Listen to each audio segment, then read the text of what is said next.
Hi everybody, and welcome back to my YouTube channel, The Fly Tanti, featuring me, Tijuana.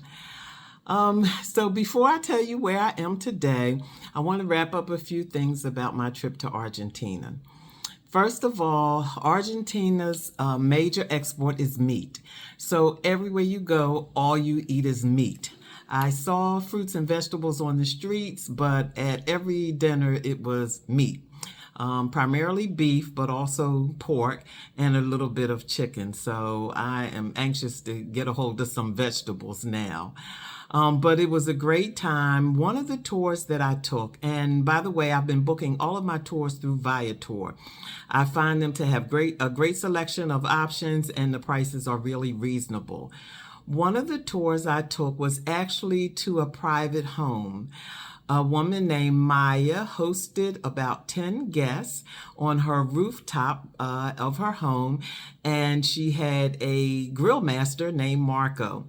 Marco prepared about 5 or 6 different types of meats, starting with blood sausage, which the name alone deters me from eating that, but a number of other items, steak, and they made chicken and some vegetables for me because I had requested that.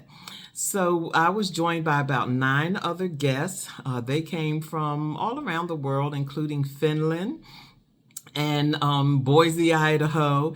And of course, the person I was seated next to had roots in Philadelphia. So once again, it seems like everywhere I go, I run into people from my hometown. And also, many of the Americans I have met have been working in the health field in some capacity. So this young woman had also served in the Peace Corps and was now living and working in Chicago. So we had a lot to talk about. It was really a delightful evening and such a great idea, and I would encourage anyone who is coming to Argentina to take advantage of having dinner at Maya's home. I understand that this type of tour is also available in other cities. So as I said, it was really a great experience. So Argentina was a great time. Definitely can check it off my bucket list, but I would encourage others, if you're interested in traveling, to make Buenos Aires one of your stops. Now, back to Brazil, and I'm calling this video Back to Black because, as you know, when I was in Argentina, I was in search of African history there, which was very difficult to find, but I did manage to stumble upon a few nuggets of information about Argentina's past history with slavery, the slave trade, and its African descended population. But as soon as I stepped off the plane in Brazil, I immediately saw posters and billboards with images of Black people, and I saw Black people, of course, in the airport. And even at the immigration on my way back into the country, the immigration officer said I looked like some of his family members and he wanted to take me home. Funny thing, he doesn't know I'm retired now, so I don't have anywhere I have to be, and I might just take him up on that offer. But it's so nice to be back in Brazil. And also, if I have not already said enough about shoes, one thing I forgot to mention that I just love. In several stores, you will find one style of shoe that has 3 or 4 different heel heights. For me, I think that is every woman's dream because I don't know how many times I have fallen in love with a pair of shoes only for the heel to be too high. So they have multiple options. You can find the same design. It may be in a stiletto heel, it may be in a block heel, and also in a flat. So I think that's really a great idea, and I hope it catches on. Yesterday morning, I left my Airbnb at 7:30 in the morning for a 10:35 flight. The flight was about 3 hours. Then I had a 4-hour layover and another 3-hour flight. So I spent about 12 hours yesterday just in transit. And I find myself today in Iguazzu Falls on the Brazilian side. Iguazzu Falls borders both Brazil, Argentina, and Paraguay. The Brazil side has a population of about 200,000, but the combined population of the falls is over 1 million people. The falls are absolutely beautiful, and I hope you will go over and take a look at some of the pictures and the video. We had an opportunity to visit both on the Brazilian side and on the Argentinian side. The distinction I make between the two is that on the Argentinian side, I felt like we were more of an observer. We had an opportunity to view the magnificence of the falls. We saw an area where there are a number of what they refer to as steps that were created by a volcanic eruption. So you'll see the falls almost in layers. So it was really beautiful. But on the Brazilian side, I would describe it as more experiential because we were able to almost enter the falls, where we felt the spray of the falls, which was really a delight given that it was in the upper 80s today and quite hot. But we had a magnificent time.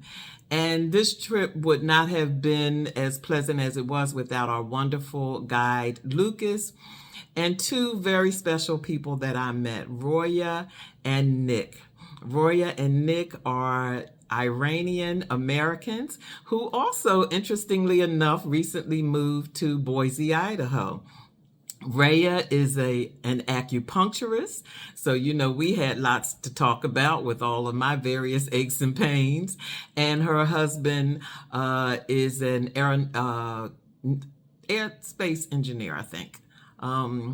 But anyway, they were delightful people. They took me under their wings almost immediately. And so we spent the better part of the day together. We had lunch and we talked about all manner of things, but they were just the sweetest people. So I hope you'll take a chance and go and look at the pictures and the video from the falls. Now, these are the third set of falls I've seen. So of course, there's Niagara Falls in Canada, and there is Victoria Falls that borders Zimbabwe, Zambia, and a little bit of Botswana. As you may know, I had a chance to go back to Victoria Falls towards the end of last year. And I can tell you, as beautiful as the falls were here, and I know I may be biased, but nothing matches Victoria Falls. And that is indeed why it is considered one of the wonders of the world. But nevertheless, I felt like I got much closer to the falls here. And so that was really a wonderful experience. The only downside is a concern that I have about over-tourism. There were just so many people there that it in a way took away a little bit from the experience because there were crowds, people were trying to get photos, and I think at some point they may have to actually manage or moderate the number of people that are allowed to visit the falls on a daily basis. But nevertheless, as I said, we had a chance to view them from both the Brazil side and the Argentina side, and they were magnificent.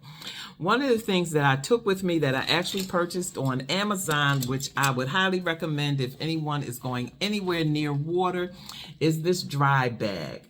This one is about a 10-liter bag. They come in multiple sizes. Some of them are more like a backpack, while this one has a shoulder strap.